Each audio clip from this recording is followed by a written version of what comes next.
Northern Mali conflict foreign intervention, January 2013. Following requests from both the Mali government and ECOWAS for foreign military intervention, on October 12, 2012 the United Nations Security Council unanimously, under Chapter 7 of the United Nations Charter, passed a French resolution approving an African-led force to assist the Army of Mali in combating the Islamist militants. The resolution gave 45 days for detailed and actionable recommendations for military intervention which would be drafted by ECOWAS and the African Union, with a figure of 3,000 proposed troops reported. A prior ECOWAS plan had been rejected by diplomats as lacking sufficient detail. While authorizing the planning of force, and dedicating UN resources to this planning, UN Security Council Resolution 2071 does not authorize the deployment of force. However, UN Security Council Resolution 2085, passed on December 20, 2012, authorizes the deployment of an African-led international support mission in Mali, AFISMA, for an initial period of 1 year. On January 8, 2013, rebels were reported by Al Jazeera to have captured 12 Malian government troops near the town of Konna. On the same day, RFI reports that governmental troops fired warning shots and slightly progressed from Konna toward Douentza. MNLA realigns with the Malian government. By December, the now displaced MNLA began peace talks with the Malian government and relinquished its previous goal of Azawadi independence in favor of a request for self-rule within Mali. After the French entry in January 2013, the MNLA spokesman in Paris, Moussa Agasseret, who had criticized the splinter group FPA months earlier for giving up on independence, declared that the MNLA was ready to help their former opponents in the fight against the Islamists. At this time, the MNLA controlled no big localities and was only strong in rural and desert areas near the borders with Mauritania, Algeria, and Niger, having been driven off from most of its claimed territory by Islamist groups.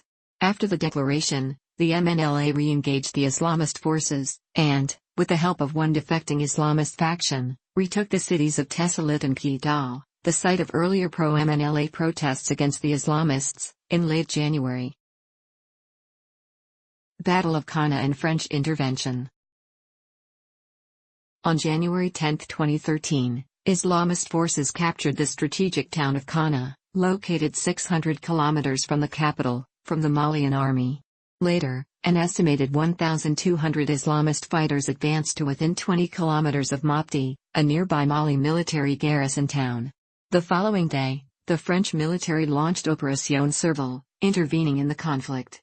According to analysts, the French were forced to act sooner than planned because of the importance of Savar Military Airport, located 60 kilometers south of Konna, for further operations. The operation included a use of Gazelle helicopters from the Special Forces, which stopped an Islamist column advancing to Mopti, and the use of 4 Mirage 2000D jets of the Armée de l'Air operating from a base in Chad. 12 targets were hit by the Mirages during the night between the 11th and the 12th. The French Chief of Army Staff, Edouard Guillaume, announced that the Islamists had withdrawn from Konna and retreated several dozen of kilometers into the north. The airstrikes reportedly destroyed half a dozen Islamist armed pickup trucks and a rebel command center. One French pilot, Lieutenant Damien Boiteau, was killed after his attack helicopter was downed by ground fire during the operation. During the night of January 11, 2013, the Malian army, backed by French troops, claimed it had regained control of the town of Konna, and claimed to have killed over 100 Islamists. Afterwards, a Malian lieutenant said that mopping-up operations were taking place around Konna. AFP witnesses had seen dozens of Islamist corpses around Konna, with one saying he counted 46 bodies. The French stated 4 rebel vehicles were hit by their airstrikes, while the Malian army claimed nearly 30 vehicles were bombed. Several dozens of Malian soldiers and 10 civilians were also killed. A resident of Gao, the headquarters of the Mochwa, said that the city's hospital had been overwhelmed with dead and wounded. In all, one local resident counted 148 bodies around Konna. In the wake of the French deployment, ECOWAS said that it had ordered troops to be deployed immediately to Mali. The UN Security Council said that the previously planned UN-led force would be deployed in the near future, and the European Union said it had increased preparations for sending military training troops into Mali. The MNLA also offered to join the offensive against the Islamists. On 12 January the British government announced that it was deploying 2 Royal Air Force C-17 transport planes in a non-combat role to ferry primarily French but also potentially African forces into Mali. On 13 January, regional security sources announced the death in Konna of Abdelhamid, nicknamed Kojak, a high-level leader in the Ansar Dine group. French Defense Minister Le Drian said that new airstrikes were ongoing in Mali, happened during the last night and will happen the next day as well. A resident of Lera told that airstrikes had been conducted in the area. The airstrikes were concentrated on 3 areas, Konna, Lera, and Douentza. 2 helicopters were seen attacking Islamist positions in Gao. A dozen strikes targeted the city and its outskirts. A resident reported that all Islamist bases around Gao had been taken out of operation by the strikes. An Islamist base in Kidal was targeted by the French Air Force. French Defense Minister Le Drian announced that 4 Rafale fighters had participated in the Gao airstrikes. They left France and are now based in Chad. It was reported that following the strikes which destroyed their bases, the Mujal forces left Gao. Residents reported that 60 Islamists died in the Gao airstrikes. Some other were hiding in the houses and picked the dead bodies during the night. On 14 January, the Islamists attacked the city of Diabali 400 kilometers north of Bamako, in the government-held areas. They came from the Mauritanian border where they fled to avoid the airstrikes. The Akum leader known as Abou Zeid was leading the operation. On the same day, Islamists pledged to launch attacks on French soil. Jihadists took control of Diabali a few hours after their attacks. On 15 January, the French defense minister confirmed that the Mali military had still not recaptured Konna from rebel forces, despite earlier claims that they did. Meanwhile, the Royal Canadian Air Force dispatched a C-17 transport plane to Mali in a similar role as those of the British C-17s. The Danish Parliament decided to contribute a C-130 transport plane and the Belgian government made the decision to send 2 C-130s along with 1 medical component Augusta A-109 Medivac medical evacuation helicopter along with 80 support personnel to Mali. In Aménas hostage crisis. On 16 January, it was reported that a group of Akum militants had crossed the border from Mali into Algeria and had captured an Algerian/Statoil/BP owned natural gas field, in Aménas, near the border with Libya. The militants were reported to have killed 2 foreign nationals and were holding 41 foreign nationals hostage, and a spokesman for the group said that the purpose of the attack was to get revenge on the countries that had intervened in Mali. The hostages reportedly included several American, Japanese, British, Romanian, Filipino and Norwegian citizens. Algeria was reportedly negotiating with the militants to try and obtain the hostages' release. On 19 January 11 militants and 7 hostages were killed in a final assault to end the standoff. In addition, 16 foreign hostages were freed, including 2 Americans, 2 Germans, and 1 Portuguese. Malian northward advance. On 16 January, French Special Forces, along with the Malian army, began fighting small and mobile groups of jihadists inside the city of Diabali, but the French defense minister has denied the presence of French troops fighting in Diabali. On the same day, the government of Spain approved the dispatch of 1 transport aircraft to Mali for the purposes of logistical and training support. Meanwhile, the government of Germany authorized the contribution of 2 Transall C-160 transport aircraft to ferry African troops into the capital Bamako. Likewise, the government of Italy pledged air transport-based logistical support. On 17 January, Banamba was put on alert after Islamists were reportedly spotted near the town. The Malian army immediately deployed 100 soldiers to the town, which were reinforced later. A convoy of Islamists reportedly left Diabali and was heading towards Banamba on the same day, but no fighting ultimately took place in the town.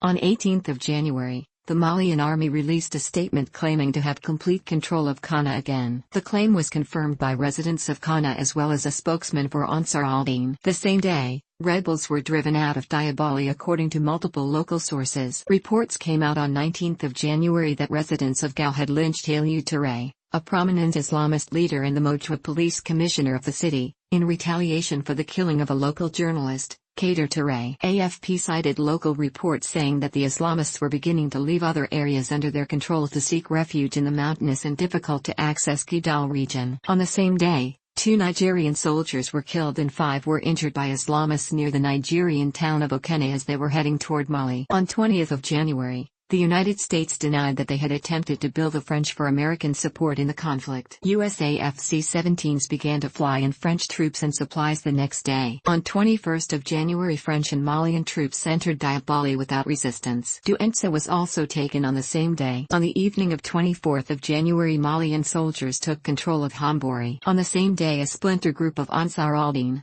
calling itself the Islamic Movement for Azawad, MIA, stated that it wanted to seek a peaceful solution to the conflict and urged France and Mali to cease hostilities in the north in order to create a climate of peace which will pave the way for an inclusive political dialogue. On 26 of January, French special forces took over the airport and an important bridge in the city of Gao, which remained largely Islamist-held. The troops reported harassment from Islamist forces but no solid resistance to their operations. The city was taken by a French-backed Malian force later that day. A new split happened in Ansar Dine, with one of its commanders in Lara, Kamu Agmainly quitting the group and joining the MNLA. On 27 of January, French and Malian forces encircled Timbuktu and began securing the city. After gaining the airport on 27 of January, the next day, Malian and French military sources claimed that the entire area between Gao and Timbuktu was under government control and access to the city was available. The city was fully taken by French and Malian forces by the next day. On 28 of January, the MNLA took control of Kidal with the help of the Islamic Movement of Azawad,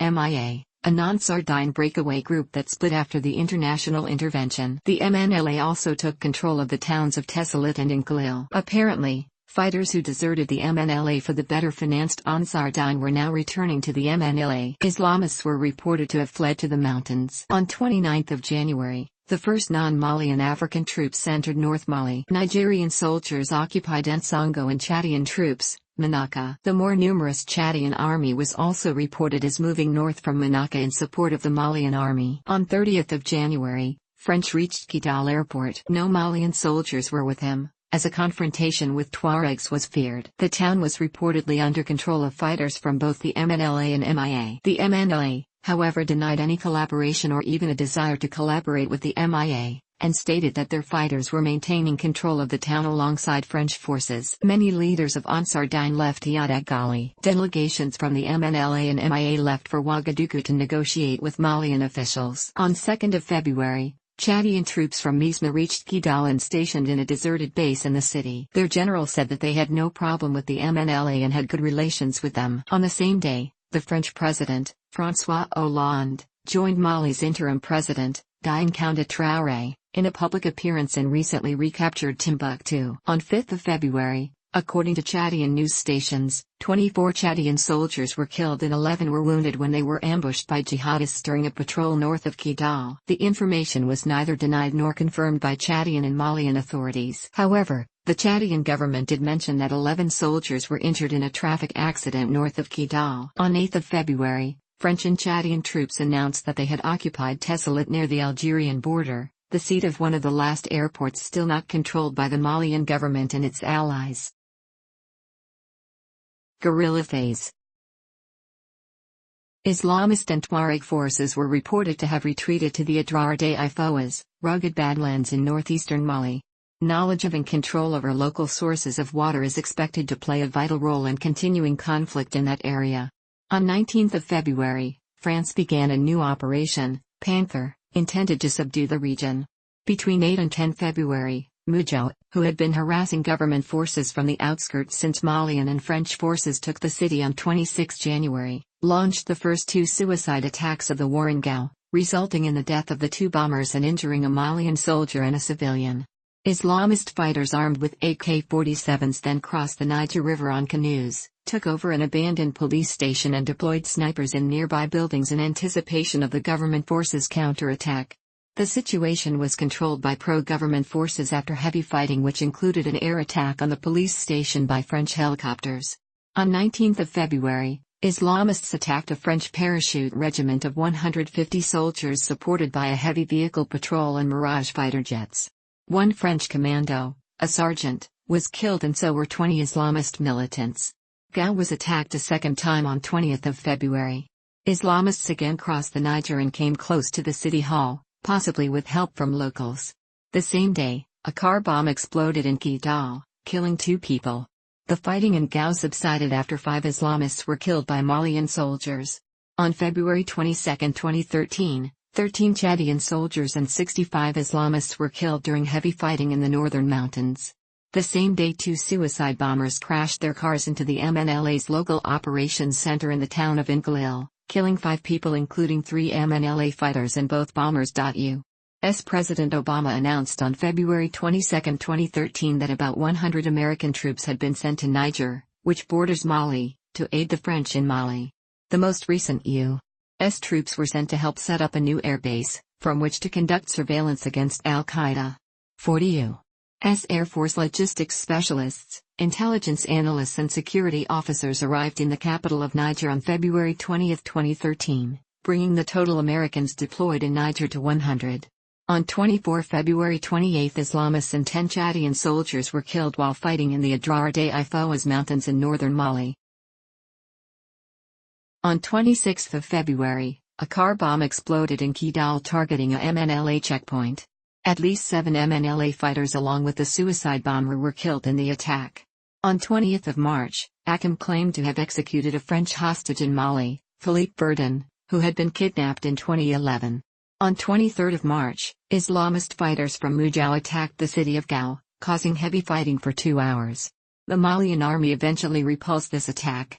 On 30 March, a suicide bomber detonated his explosives near a Malian army checkpoint in Timbuktu, allowing a group of jihadists to infiltrate by night. By 1 April, with the help of the French army detachment supported by war jets, the Malian army pushed the jihadists out of the city center. On 29 April, a French paratrooper was killed by a roadside bomb in northern Mali, the 6th French soldier to die in the conflict. 2 others were seriously injured. Reported deaths of Abdelhamid, Abou, Zeid and Mokhtar Belmokhtar. On 28 February, Algerian television informed that Abdelhamid Abou Zeid, one of the 3 top men of Akim and deemed responsible of several kidnappings of Westerners in the Sahel in the 2000s, had been killed in battle against Franco-Chadian forces in the Tiger Mountains along with about 40 of his followers, some kilometers away from Aiguel Hawk. The information was neither confirmed nor denied by the French army. On March 2, 2013, it was reported that Mokhtar Belmokhtar, mastermind of the Aménas hostage crisis in which 800 hostages had been taken and 39 Westerners killed at an Algerian oil refinery, had been killed as well. Chadian state television announced that Chadian forces in Mali completely destroyed the main jihadist base in the Adrar de Ifogas mountains, killing several terrorists including leader Mokhtar Belmokhtar, according to a BBC report. BBC correspondent Thomas Fessy said this would be a major blow if confirmed. On March 4, 2013, Al-Qaeda's North African branch confirmed the death of Abou Zeid, but denied that Belmokhtar had been killed. UN Peacekeeping Force. Now that the bulk of the conflict is over and the need for extended military involvement is decreasing, France looks to the UN to take over with the peacekeeping force that had been suggested earlier in the conflict once it was a more stable situation. The operation was termed MINUSMA. Chadian withdrawal.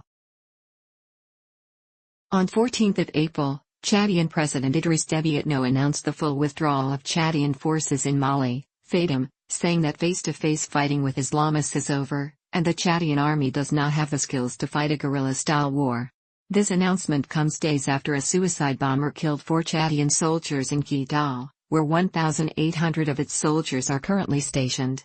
According to local sources, Chadian forces have already begun to withdraw troops prior to the formal announcement, including a mechanized battalion.